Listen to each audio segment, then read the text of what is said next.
नमस्कार मित्रांनो, आज आपण पाहणार आहोत इयत्ता 8वी इतिहास पाठ 4 1857चा स्वातंत्र्य लढा.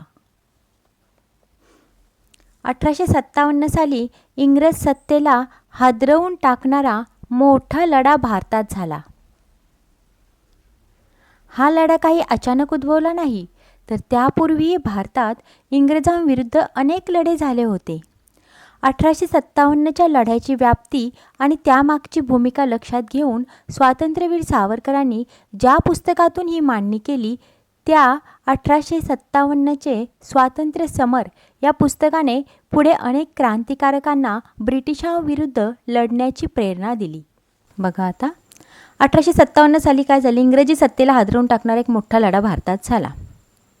हा लढा काही अचानक उद्भवला नव्हता, म्हणजे त्यापूर्वीही भारतात काय झालेलं, इंग्रजांविरुद्ध अनेक लढे झाले होते. 1857च्या लढ्याची व्याप्ती आणि त्यामागची भूमिका लक्षात घेऊन स्वातंत्र्यवीर सावरकर आपल्याला माहीतच आहेत, त्यांनी काय केलं, ज्या पुस्तकातून ही सगळी मांडणी केली त्या पुस्तकाला 1857चे स्वातंत्र्य समर असे नाव होते त्या पुस्तकाचे. या पुस्तकाने पुढे अनेक क्रांतिकारकांना ब्रिटिशांविरुद्ध लढण्याची प्रेरणा दिली.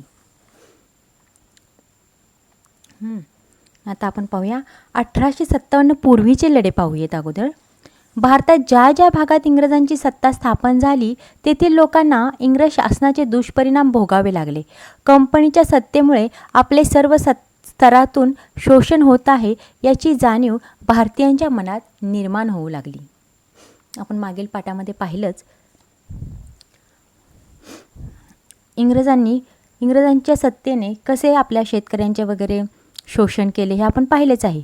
म्हणजेच भारतात ज्या ज्या भागात इंग्रजांची सत्ता स्थापन झालेली त्या त्या भागात काय झालेलं, लोकांनी इंग्रजी शासनाचे दुष्परिणाम पाहिलेच होते.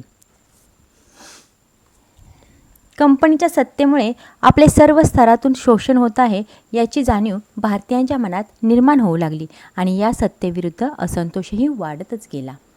आता आपण पाहूया, माहीत आहे का तुम्हाला मध्ये काय सांगितले त्यांनी, पाईकांचा उठाव. ओडिशात मध्ययुगीन काळापासून पाईक पद्धती अस्तित्वात होती. तिथल्या निरनिराळ्या स्वतंत्र राजांचे जे खडे सैनिक होते त्यांना पाईक असं म्हणत. राजांनी या पायकांना जमिनी कसण्यास मोफत दिल्या होत्या. त्या कसून ते आपला उदरनिर्वाह करत. त्या बदल्यात युद्धांचा प्रसंग अनुभवला तर त्यांनी आपल्या राज्याच्या बाजूने लढाईला उभे राहायचे अशी अट होती. पाईकांचा उठाव आपण पाहूया. ओडिशामध्ये काय झालेलं, मध्ययुगीन काळापासून पाईक पद्धती अस्तित्वात होत्या. त्या पाईक म्हणजे काय, तर तिथले जे स्वतंत्र राज्यांचे जे खडे सैनिक होते त्यांना पाईक असं म्हणत. आणि या पाईकांना काय केलेलं, राजाने जमिनी कसण्यास मोफत दिलेल्या होत्या.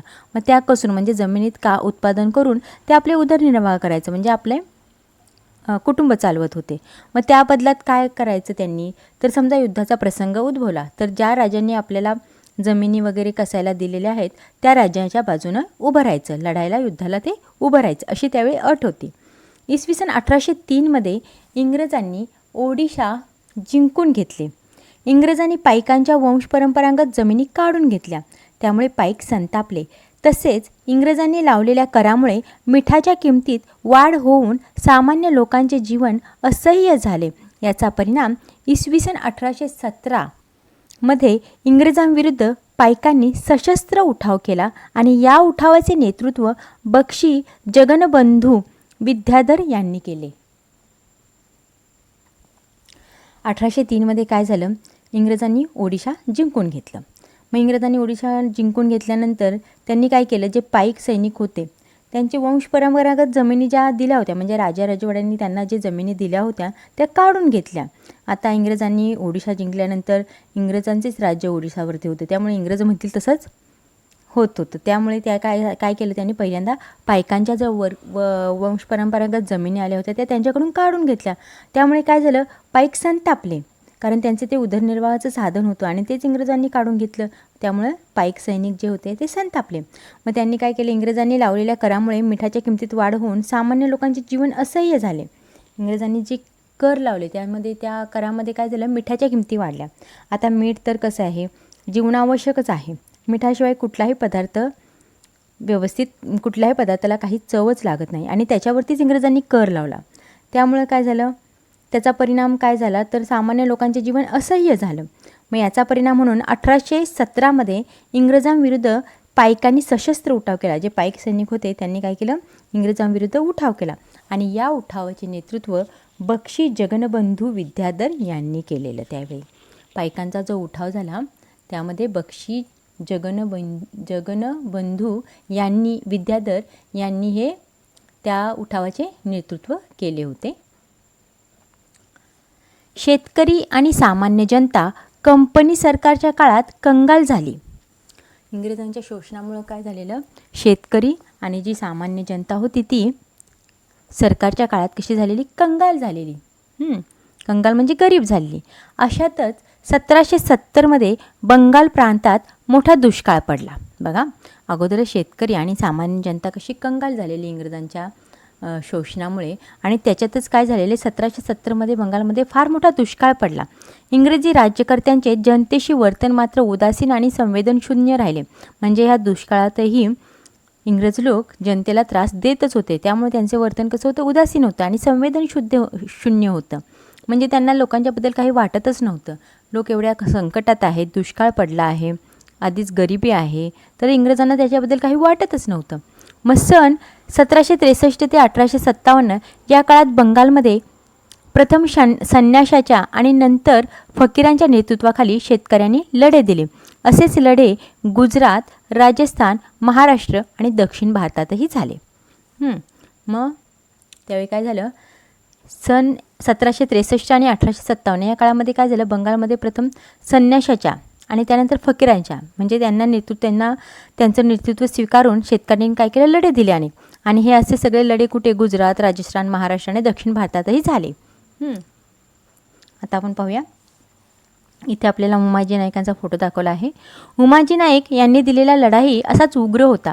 उमाजींनी आपल्या रामोशी बांधवांना आणि स्थानिक युवकांना संघटित करून इंग्रजांविरुद्ध बंड केलं. त्यांनी एक जाहीरनामा काढून इंग्रजांविरुद्ध लढा देण्याचे व इंग्रजी सत्ता झुगारून देण्याचे आवाहन केले. पुणे, सातारा, अहमदनगर, सोलापूर, नाशिक, भोर इत्यादी भागात त्यांनी आपला दरारा निर्माण केला. 1832मध्ये कंपनी सरकारने उमाजी नाईक यांना अटक केली आणि त्यांना पुणे येथे फाशी देण्यात आली. बघा, उमाजी नाईक यांनीही दिलेला लढा असाच उग्र होता. उमाजींनी काय केलं, आपले जे रामोशी बांधव होते आणि स्थानिक युवक जे होते त्यांना संघटित केले, एकत्र केले आणि इंग्रजांविरुद्ध बंड केले. मग त्यांनी एक जाहीरनामा काढून इंग्रजांविरुद्ध लढा देण्याचे आणि इंग्रजी सत्ता झुगारून देण्याचे आवाहन केले. एक जाहीरनामा काढला आणि आपण इंग्रजांविरुद्ध लढूया, इंग्रजांना इथून घालवून टाकूया, त्यांची सत्ता झुगारून देऊया असं आवाहन केलं. पुणे, सातारा, अहमदनगर, सोलापूर, नाशिक, भोर इत्यादी भागात त्यांनी आपला दरारा निर्माण केला. या भागामध्ये त्यांनी काय केलं, आपला दरारा निर्माण केला. 1832मध्ये कंपनी सरकारने काय केलं, त्यांना उमाजी नाईकांना शेवटी काय केलं, अटकच केली आणि त्यांना पुणे येथे फाशीही देण्यात आली. उमाजी नाईक यांनी रामोशा बांधवांना एकत्र करून नेतृत्व केलं त्यांचं आणि इंग्रजी सत्ता झुगारून देण्याचं आवाहनही केलं. परंतु इंग्रजांनी काय केलं, उलट त्यांना अटक केली आणि फाशी दिली. पुणे येथे त्यांना फाशी दिली. भारतातील आदिवासी वन्य जमातींनीही इंग्रज सत्तेला आव्हान दिले. या जमातीचा उदरनिर्वाह जंगलातील संपत्तीवर होत होता. ब्रिटिशांनी कायद्याने त्यांच्या हक्कांवर गदा आणली. परिणामी बिहार, छोटा नागपूर परिसरातील कोलाम, ओडिशातील गोंड, बिहारमध्ये संताळ यांनी ब्रिटिशांच्या विरोधात लढे दिले. महाराष्ट्रातील भिल्ल, कोळी, रामोशी यांनी इंग्रजांविरुद्ध लढे दिले. कोल्हापूर परिसरात गडकर यांनी तर कोकणात फोंड सावतांनी इंग्रजी सत्तेला आव्हान दिले. बघा, स्वातंत्र्यासाठी पूर्ण देशात सगळे लोक जागे झाले होते. सगळे लोक आपापल्या पद्धतीने इंग्रजांविरुद्ध लढत होते. भारतातील आदिवासी आणि वन्य जमातींनीही इंग्रजी सत्तेला आव्हान दिले. त्यांचं काय झालेलं, जमातींचा जो उदरनिर्वाह करण्याचा जंगलातील संपत्तीवर तर त्यांचा उदरनिर्वाह होता, म्हणजे त्यांची कुटुंब जंगलातील संपत्तीवरती चालत होती. परंतु ब्रिटिशांनी काय केलं, कायद्याने त्यांच्या हक्कावर गदा आणली.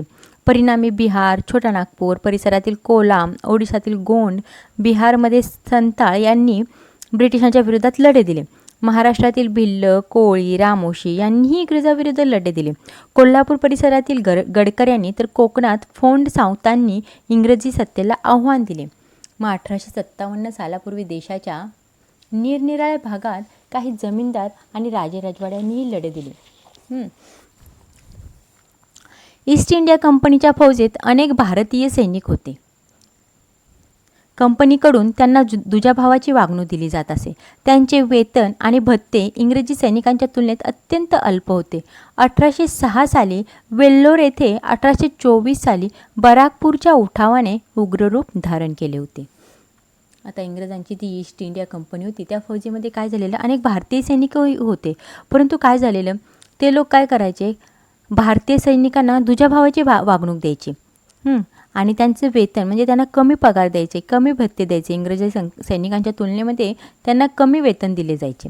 मग 1806 साली वेल्लोर येथे तर 1824 साली बराकपूरच्या उठावाने उग्ररूप धारण केले होते. म्हणजे सैनिकांमध्ये पण हा दुजाभाव केला जायचा, त्यामुळे सैनिकसुद्धा संतापत असत. हे सर्व लढे त्या परिसरात झाले. ते स्थानिक स्वरूपाचे व एकाकी होते. इंग्रजांनी बळाचा उपयोग करून ते मोडून काढले. लोकांचा असंतोष दडपला गेला, पण तो नाहीसा झाला नाही. हा वणवा 1857च्या स्वातंत्र्य युद्धात भडकला. असे ठिकठिकाणी लढे झाले, परंतु काय झालं, ते स्वतंत्र स्वरूपाचे होते. प्रत्येकजण आपापल्या भागात फक्त तो लढा देत होता. परंतु त्यामुळे काय झालं, इंग्रजांनी काय केलं, बळाचा उपयोग केला आणि ते सर्व लढे मोडून काढले. मग लोकांचा असंतोष कसा झाला, दडपला गेला. म्हणजे लोक असंतुष्ट होते, तरी पण त्यांचा जो असंतोष होता दडपण्याचा त्यांनी प्रयत्न केला, परंतु तो नाहीसा झाला नाही. त्यांच्या मनामध्ये तो असंतोष धगधगतच राहिला. मग हा जो वणवा होता 1857च्या स्वातंत्र्य युद्धात भडकला. ब्रिटिश कंपनी सत्तेविरुद्ध अनेक ठिकाणी लढे उभे राहिले. दारूच्या कोठारावर ठिणगी पडावी आणि त्याचा मोठा स्फोट व्हावा अशी अवस्था झाली होती. भारतातील विविध वर्गांमध्ये साठलेला असंतोष या लढ्याच्या रूपाने बाहेर पडला आणि त्याचा उद्रेक अभूतपूर्व अशा सशस्त्र लढ्याने झाला. इंग्रजांनी हे छोटे छोटे ज्या ठिकाणी लढे झाले ते दडपून ठेवण्याचा प्रयत्न केला, परंतु हा जो वणवा होता तो 1857 साली काय झालं, स्वातंत्र्य युद्धात भडकलाच. ब्रिटिश कंपनी सत्तेविरुद्ध अनेक ठिकाणी लढे उभे राहिले. जसे दारूच्या कोठारावरती ठिणगी पडावी आणि स्फोट व्हावा अशी अवस्था झाली होती. भारतातील विविध वर्गांमध्ये साठलेला असंतोष या लढ्याच्या रूपाने बाहेर पडला आणि त्याचा उद्रेक अभूतपूर्व अशा सशस्त्र लढ्याने झाला. मग आता बघूया आपण 1857च्या स्वातंत्र्य लढ्याची कारणे काय होती ती. इंग्रज पूर्व काळात भारतात अनेक राजवटी होत्या, त्यामध्ये बदल झाला तरी गावगाडा पूर्वीसारखा चालूच राहिला. इंग्रजांनी मात्र प्रचलित व्यवस्था बदलून नवीन व्यवस्था निर्माण करण्याचा प्रयत्न केला. गावगाड्याचे बदल असलेले स्वरूप पाहून जनतेच्या मनात अस्थिरता आणि असुरक्षिततेची भावना निर्माण झाली होती. इंग्रज पूर्व काळात काय झालेले, भारतात अनेक राजवटी होत्या, त्याच्यामध्ये बदल झाला म्हणजे इंग्रजांनी बदल केला. गावगाडा पूर्वीसारखा चालू राहिला नाही. पूर्वी कसं होतं, गावातल्या ज्या सर्व लोकांच्या गरजा होत्या त्या गावातच पूर्ण होत होत्या, परंतु इंग्रजांनी आल्यानंतर सर्व कर वगैरे लावल्या जमिनीवरती. ज्यांना कर भरता येत नव्हते त्यांच्याकडून जमिनी काढून घेतल्या. मग लोकांना काय झालं, अस्थिर वाटू लागलं. जनतेच्या मनात काय झालं, गावगाड्याचे बदलत असलेले स्वरूप पाहून जनतेच्या मनात अस्थिरता आणि असुरक्षिततेची भावना निर्माण झाली. हे खेड्यातल्या लोकांचे झाले. आता आर्थिक कारणे काय होती बघूया 1857च्या लढ्याची. आर्थिक कारणामध्ये इंग्रजांनी आर्थिक उत्पन्न वाढवण्यासाठी नवीन महसूल पद्धत अंमलात आणली. शेतकऱ्यांकडून जबरदस्तीने महसुलाची वसुली केली. पर्यायाने शेती व्यवस्था कोलमडून पडली. इंग्लंडच्या बाजारपेठेतील माल भारतात खपवून आर्थिक लाभ घेण्याचे ब्रिटिशांचे धोरण होते. त्यांनी तेथील उद्योगधंद्यावर जाचक कर बसवले आणि भारतात विकसित झालेला हस्तकला आणि कापड उद्योग दिवाळखोरीत निघाला. इंग्रजांनी काय केलं बघा, आर्थिक कारणे काय होती. इंग्रजांनी काय केलं, आर्थिक उत्पन्न वाढवण्यासाठी नवीन महसूल पद्धत भारतामध्ये अंमलात आणली. परंतु काय झालं, शेतकऱ्यांकडून ते काय करत होते, जबरदस्तीने महसुलाची वसुली केली जायची. हा जो महसूल होता तो शेतकऱ्यांना पैशाच्या स्वरूपात द्यावा लागत असे. मग त्यामुळे काय झालं, शेतीत पीक उगवलं नाही उगवलं, शेतकऱ्याचा काही फायदा झाला नाही झाला तरी कर शेतकऱ्यांना देणे भागच होतं. त्यामुळे काय झालं, शेती व्यवस्था कोलमडून पडली. मग इंग्लंडच्या बाजारपेठेतील जो माल होता ते लोक काय करायला लागले, भारतात आणून खपवू लागले आणि त्याचा फायदा इंग्रज घेऊ लागले. त्याचा जो आर्थिक लाभ होता तो इंग्रजांना भेटत होता. मग त्यामुळे काय झाले, इथल्या आपल्या जे भारतातील जे उद्योगधंदे होते त्याच्यावरती इंग्रजांनी काय केलं, जाचक कर बसवले, म्हणजे जास्त प्रमाणात कर बसवले. मग भारतात विकसित झालेला जो हस्तकला आणि कापड उद्योग जो होता त्याचं काय झालं, दिवाळखोरीत निघाला, म्हणजे ते बंद व्हायला आले. हे जे आपले धंदे होते ते बंद व्हायला आले. मग त्याचा परिणाम काय झाला, अनेक भारतीय कारागीर बेकार झाले आणि या सर्वांच्या मनात इंग्रजांविरुद्ध असंतोष वाढत गेला. आता अनेक भारतीय नागरिक होते ते बेकार झाले, त्यांचे उद्योगधंदे बंद झाले. त्यामुळं या सर्वांच्या मनात इंग्रजांविरुद्ध असंतोष वाढतच गेला. आता सामाजिक कारणे काय होती बघा 1857च्या लढ्याची. इंग्रज आपल्या चालीरीती, परंपरा, रूढी यात हस्तक्षेप करत आहेत असे भारतीयांना वाटू लागले. सतीबंदी, विधवा विवाह हे कायदे जरी सामाजिक दृष्टीने योग्य असले तरी ते आपल्या जीवन पद्धतीमध्ये हस्तक्षेप करत आहेत अशी समजूत भारतीयांनी करून घेतली आणि त्यामुळे ते असंतुष्ट बनले.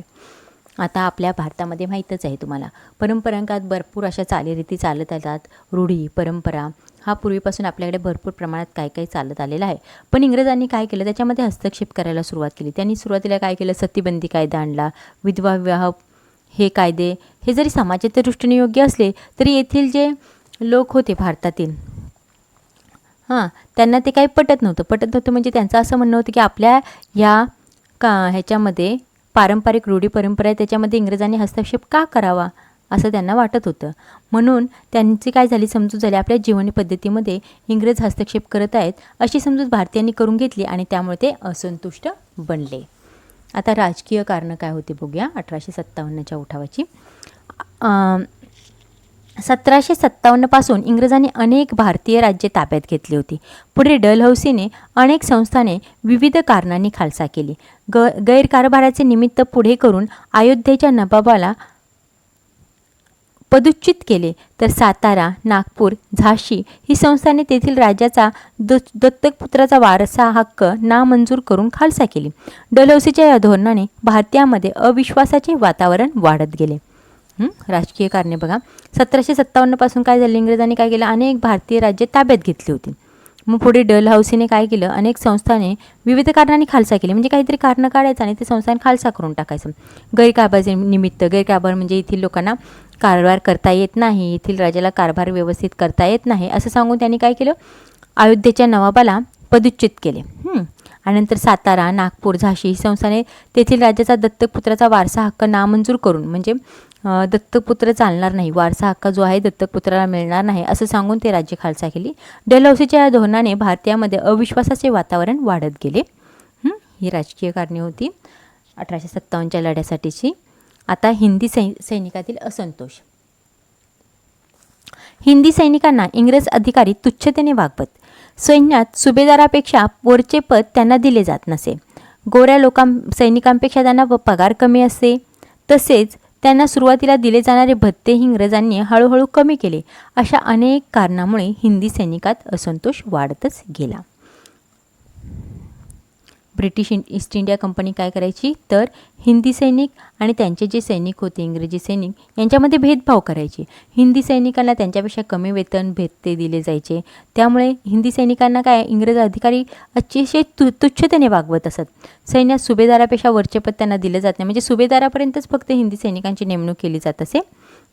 त्याच्यावरची पदं दिले जात नसत. मग गोऱ्या सैनिकांपेक्षा त्यांना पगारही कमी दिला जात असे. त्यांना सुरुवातीला दिले जाणारे भत्ते इंग्रजांनी हळूहळू कमी केले आणि अशा कारणामुळे हिंदी सैनिकामध्ये असंतोष वाढतच गेला. आता तत्कालीन कारण बघूया. ब्रिटिशांनी 1856 साली हिंदी सैनिकांना लांब पल्ल्याच्या एनफिल्ड बंदुका दिल्या. त्यात वापरण्यासाठी नवी काडतुसे दिले. त्या काडतुसांवरील आवरण दाताने तोडावे लागे. या आवरणाला गायीची आणि डुकराची चरबी लावलेली असते अशी बातमी चहूकडे पसरली. यामुळे हिंदू आणि मुस्लिम सैनिकांच्या धार्मिक भावना दुखावल्या आणि सैनिकांमध्ये असंतोष निर्माण झाला. तत्कालीन कारण कुठलं होतं बघा, 1857च्या उठावाचं. ब्रिटिशांनी काय केलं, 1856 साली हिंदी सैनिकांना लांब पल्ल्याच्या एनफिल्ड बंदुका दिल्या. आता हे हिंदी सैनिक होते ते ब्रिटिशांच्या ईस्ट इंडिया कंपनीमध्येच होते कामाला.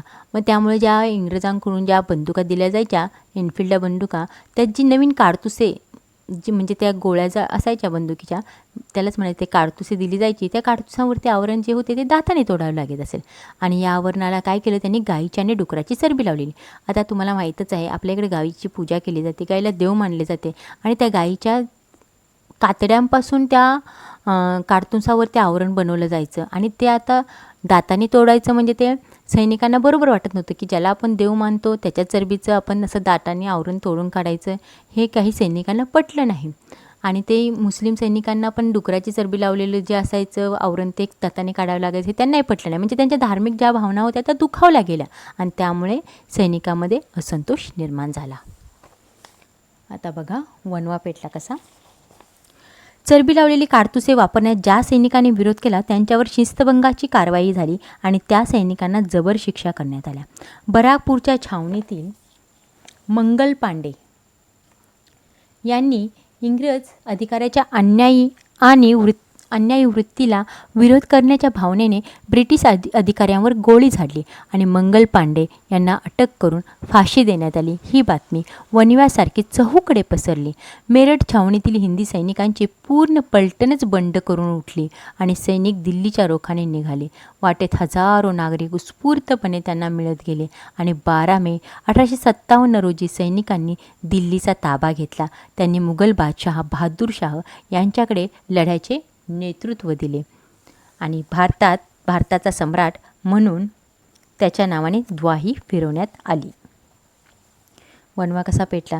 जी चरबी लावलेली काडतुसे वापरण्यास ज्या सैनिकांनी विरोध केला त्या सैनिकांना काय करायचे, इंग्रज लोक तर त्या सैनिकांना जबर शिक्षा करायची. मग बराकपूरच्या छावणीतील एक होता मंगल पांडे यांनी काय केलं, इंग्रजी अधिकाऱ्यांच्या अन्यायी वृत्तीला विरोध करण्याच्या भावनेने एका ब्रिटिश अधिकाऱ्यावरतीच गोळी झाडली. मग काय इंग्रजांनी काय केलं, त्याला मंगल पांडे यांना अटक करून फाशी दिली. ही बातमी वणव्यासारखी म्हणजे सर्वांना समजलं की मंगल पांडेला फाशी दिली का तर त्यांनी एका ब्रिटिश अधिकाऱ्यावरती गोळी झाडली. ही सर्वांना समजली. मग मेरठ छावणीमधील जे हिंदी सैनिक होते त्यांची पूर्ण पलटणच बंड करून उठली. म्हणजे ते सगळे एकत्र आले आणि त्यांनी इंग्रजांविरुद्ध बंड केले. मग सैनिक दिल्लीच्या रोखाने निघाले. वाटेत हजारो नागरिक त्यांना उत्स्फूर्तपणे भेटले आणि 12 मे 1857 रोजी सैनिकांनी दिल्लीचा ताबा घेतला आणि त्यांनी मुघल बादशाह बहादूर शाह याच्याकडे लढ्याचे नेतृत्व दिले. भारताचा सम्राट म्हणून त्याच्या नावाने द्वाहीही फिरवण्यात आली. आता लढ्याची व्याप्ती बघा. दिल्ली ताब्यात येताच सैनिकांचा आत्मविश्वास वाढला. भारतात इतर ठिकाणी असणाऱ्या सैनिकांनीही यामुळे प्रेरणा मिळाली आणि लवकरच उठावाचे लोण उत्तर भारतामध्ये पसरले. बिहारपासून राजपुतान्यापर्यंत इंग्रज छावण्यातील हिंदी सैनिकांनी बंडाचे निशाण उभारले. लखनौ, अलाहाबाद, कानपूर, बनारस, बरेली, झाशी या ठिकाणी उठावास प्रारंभ झाला. पुढे हे लोण दक्षिण भारतातही पसरले. नागपूर, सातारा, कोल्हापूर, नरगुंद अशा ठिकाणी उठाव झाले.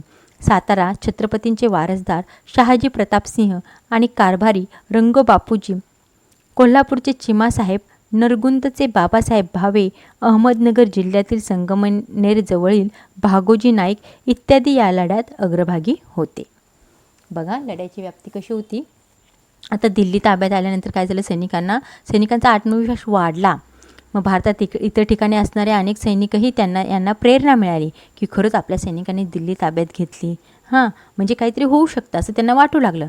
मग लवकरच उठावाचे जे लोण होते ते उत्तर भारतामध्ये पसरले. मग बिहारपासून राजपुतान्यापर्यंत इंग्रज छावण्यातील हिंदी सैनिकांनी काय केलं, बंडाचे निशाण उभारले. म्हणजे आता आपण इंग्रजांविरुद्ध बंड करायचेच असं ठरवलंच त्यांनी.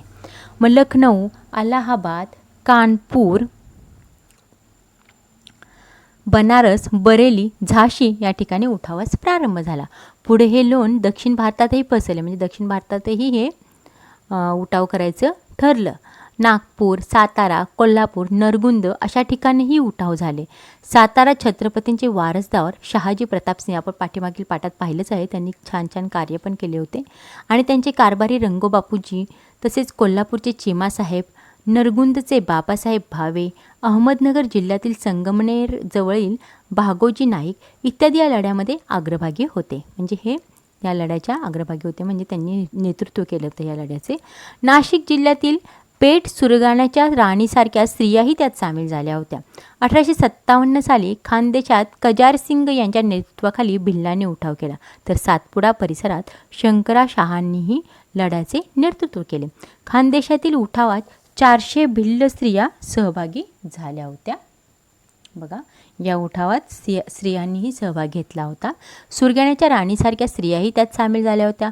1857 साली खानदेशात कजारसिंग नावाच्या नेतृत्वाखाली भिल्लांनी उठाव केला, तर सातपुडा परिसरात शंकरशहांनी लढ्याचे नेतृत्व केले. खानदेशातील उठावात 400 भिल्ल स्त्रियाही सहभागी झाल्या होत्या. आता आपण पाहूया लढ्याचे नेतृत्व. लढ्याचे नेतृत्व कसे होते ते पाहूया.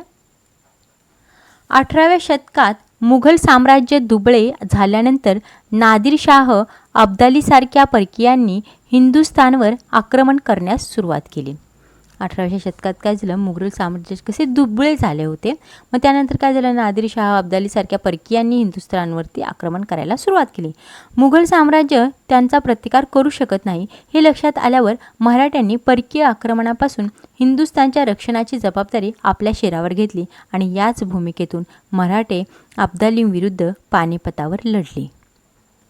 1857च्या स्वातंत्र्य लढ्यात मुघल साम्राज्याचा वारसदार बहादूर शाह इंग्रजांविरुद्ध लढण्यास असमर्थ आहे हे लक्षात आल्यावर बहादूर शहाचे नेतृत्व मान्य करून नानासाहेब पेशवे, झाशीची राणी लक्ष्मीबाई, तात्या टोपे यांनी 1857च्या स्वातंत्र्य लढ्याची सूत्रे आपल्या हातात घेतली.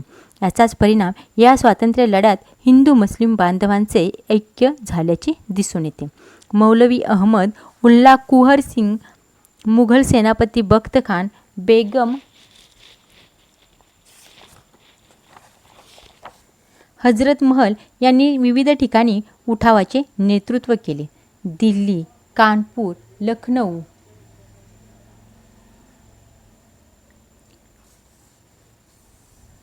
झाशी तसेच पश्चिम बिहारमधील उठावाचे स्वरूपही विशेष उग्र असे होते.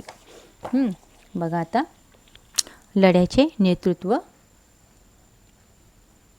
आपण पाहूया. 18व्या शतकात काय झालेलं, मुघल साम्राज्य दुबळे झाल्यानंतर नादिरशाह अब्दालीसारख्या परकीयांनी काय केले, हिंदुस्थानवरती आक्रमण करायला सुरुवात केली. परंतु मुघल साम्राज्य त्यांना प्रतिकार करू शकत नव्हते. हे जेव्हा लक्षात आलं त्यावेळी काय केलं, मराठ्यांनी परकीय आक्रमणापासून हिंदुस्थानचं संरक्षण करणे तरी गरजेचं होते. मग त्यांनी संरक्षणाची जबाबदारी आपल्या शिरावर घेतली. मग याच भूमिकेतून अब्दाली विरुद्ध पानिपतावरती मराठे यांनी युद्ध केलं. मग 1857च्या स्वातंत्र्य लढ्यात मुघल साम्राज्याचा वारसदार बहादूर शाह इंग्रजांविरुद्ध लढण्यास असमर्थ आहे हे जसे लक्षात आले तसे बहादूर शहाचे नेतृत्व मान्य करून नानासाहेब पेशवे, झाशीची राणी लक्ष्मीबाई, तात्या टोपे यांनी काय केलं, 1857च्या स्वातंत्र्य लढ्याची सूत्रे आपल्या हातात घेतली. याचाच परिणाम काय झालं, स्वातंत्र्य लढ्यात हिंदू मुस्लिम बांधवांचे ऐक्य झाल्याचे आपल्याला दिसून येते. म्हणजे इथे हिंदू मुस्लिम एकत्र आलेले आपल्याला दिसून येतात. मग मौलवी अहमद उल्ला कुंवर सिंह, मुघल सेनापती बख्त खान, बेगम हजरत महल यांनी विविध ठिकाणी उठावाचे नेतृत्व केले. आपल्याला या नकाशामध्ये 1857चा स्वातंत्र्य लढा कुठे कुठे कसा कसा झाला, त्याची व्याप्ती किती होती हे दाखवलेलं आहे. आणि तिथे इंग्रजांच्या ताब्यातील प्रदेश कुठला होता, परत या लढ्याची महत्त्वपूर्ण ठिकाणी कुठली होती ही दाखवलेली आहे.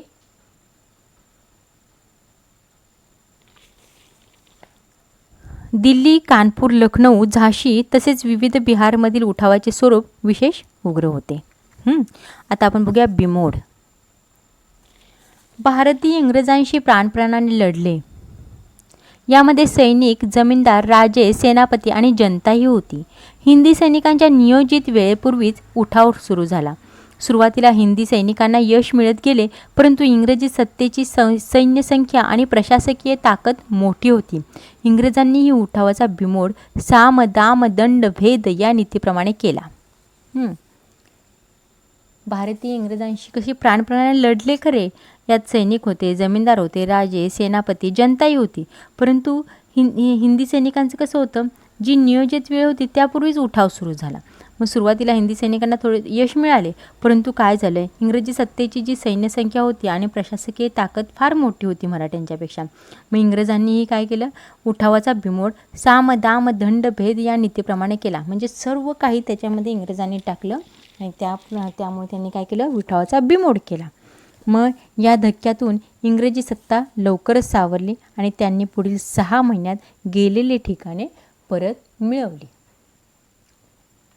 इंग्रजांनी काय केलं, 6 महिन्यात जी जी ठिकाणे गेली होती ती परत मिळवली. ते सावरले लवकरच. राणी लक्ष्मीबाई, कुंवर सिंह, अहमदउल्ला हे धारातीर्थी पडले. बहादूर शाह यांना रंगून येथे कारावासात ठेवण्यात आले. नानासाहेब व बेगम हजरत महल यांना नेपाळमध्ये आश्रय घेतला, तर तात्या टोपे 10 महिने इंग्रजांशी लढत राहिले, पण फितुरीमुळे ते सापडले. त्यांना फासावर जावे लागले. अशा रीतीने सन 1858च्या अखेरीपर्यंत इंग्रजांनी हा लढा कठोरपणे दडपून टाकला.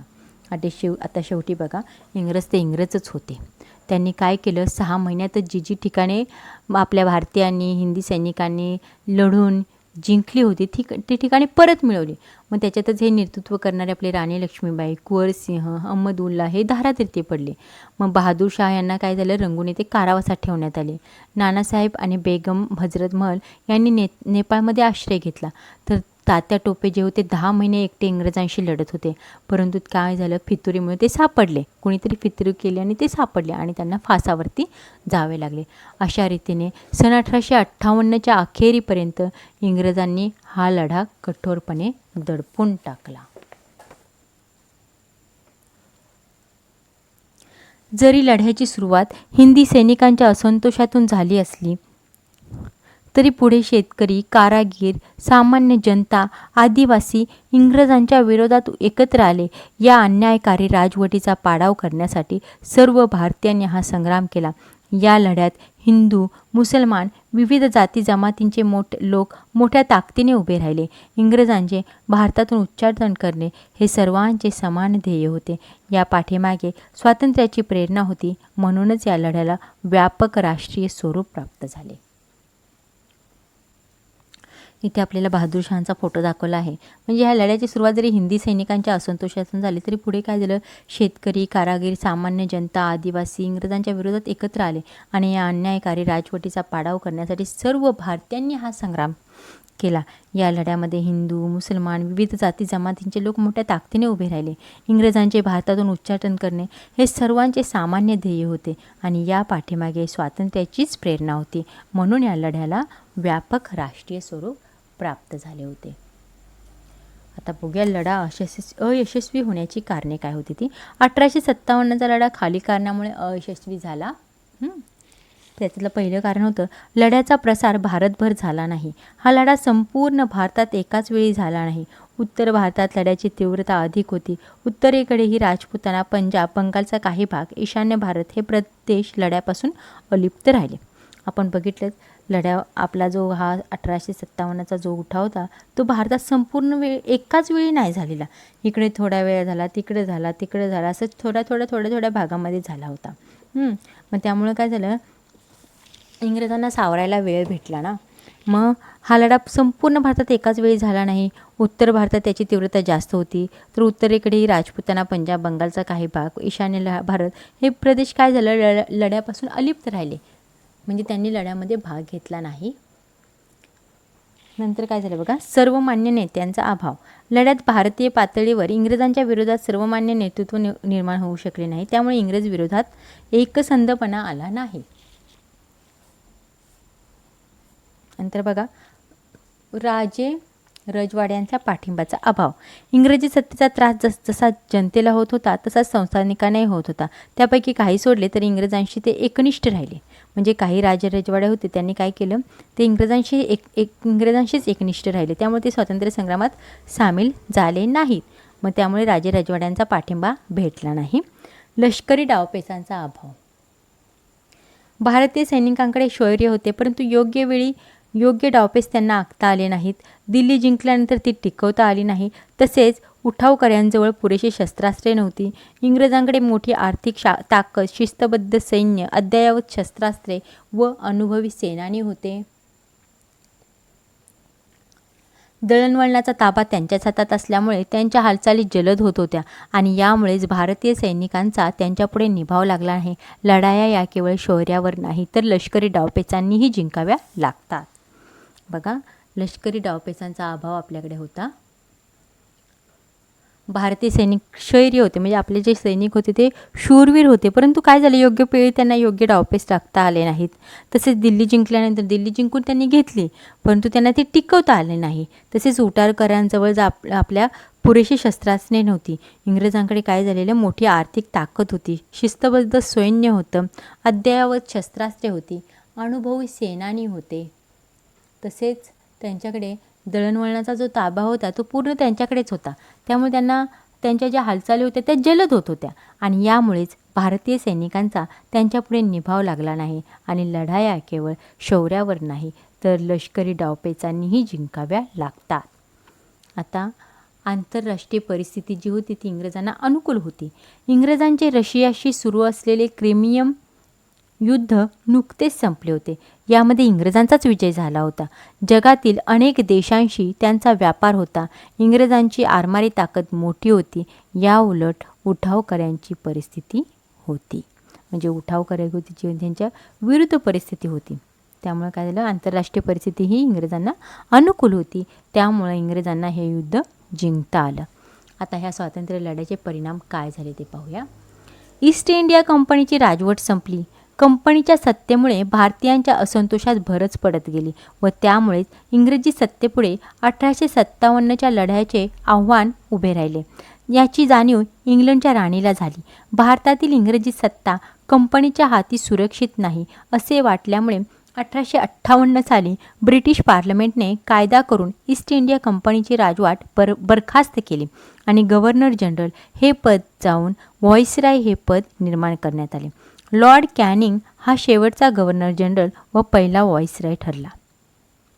तसेच भारताविषयी कारभार करण्यासाठी भारतमंत्री हे पद इंग्लंडच्या शासनात निर्माण करण्यात आले. स्वातंत्र्य लढ्याचा परिणाम काय झाला बघा. ईस्ट इंडिया जी कंपनी होती त्याची राजवट संपली. म्हणजे काय झालं, कंपनीच्या सत्तेमुळे भारतीयांच्या असंतोषात भर पडत गेली. भारतीय लोक सगळेच असंतुष्ट होते आणि मग त्यामुळे काय झालं, इंग्रजी सत्तेपुढे 1857च्या लढ्याचे आव्हान उभे राहिले. याची जाणीव इंग्लंडच्या राणीला झाली. इंग्लंडच्या राणीला समजले की आता भारतीय लोकांमध्ये आपल्या विरुद्ध म्हणजे इंग्रजांविरुद्ध खूपच असंतोष आहे. मग भारतातील इंग्रजी सत्ता कंपनीच्या हाती सुरक्षित नाही. मग त्यांनी काय केलं, 1858 साली ब्रिटिश पार्लमेंटने कायदा करून ईस्ट इंडिया कंपनीची राजवट बरखास्त केली, म्हणजे ईस्ट इंडिया कंपनी काढून टाकली आणि जे गव्हर्नर जनरल हे पद होते ते जाऊन व्हॉइसराय हे पद आले. मग त्यावेळी लॉर्ड कॅनिंग हा शेवटचा गव्हर्नर जनरल होता आणि त्यालाच नंतर व्हॉइसराय बनवण्यात आले, म्हणजे पहिला व्हॉइसराय तोच ठरला, लॉर्ड कॅनिंग. तसेच भारताविषयी कारभार करण्यासाठी भारतमंत्री हे पद इंग्लंडच्या शासनात निर्माण करण्यात आले. आता राणीचा जाहीरनामा काय होता ते बघूया. इंग्लंडची राणी व्हिक्टोरिया हिने भारतीयांना उद्देशून एक जाहीरनामा काढला. सर्व भारतीय आमचे प्रजाजन आहेत. वंश, धर्म, जात किंवा जन्मस्थान यावरून प्रजाजनात भेद करणार नाही. शासकीय नोकऱ्या देताना गुणवत्तेवर दिल्या जातील. धार्मिक बाबतीत कसलाही हस्तक्षेप करणार नाही. संस्थानिकांशी केलेले करार पाळले जातील. तसेच ती कोणत्याही कारणासाठी खालसा केली जाणार नाहीत अशी ग्वाही या जाहीरनाम्यात देण्यात आले. राणीने एक जाहीरनामा काढला आणि त्या जाहीरनाम्यामध्ये काय केलं, इंग्लंडची राणी व्हिक्टोरिया तिने काय केलं, भारतीयांना उद्देशून एक जाहीरनामा काढला आणि सर्व भारतीय कसे आहेत, आमचेच प्रजाजन आहेत. मग वंश, धर्म, जात, जन्मस्थान यावरून प्रजाजनात भेदभाव आम्ही करणार नाही. शासकीय नोकऱ्या देताना आम्ही काय करू, गुणवत्तेवरतीच दिल्या जातील. धार्मिक बाबतीत कसला म्हणजे आम्ही तुमच्या धार्मिक बाबतीत कसलाही हस्तक्षेप करणार नाही आणि संस्थानिकांशी जे करार केलेले आहेत ते पाळले जातील.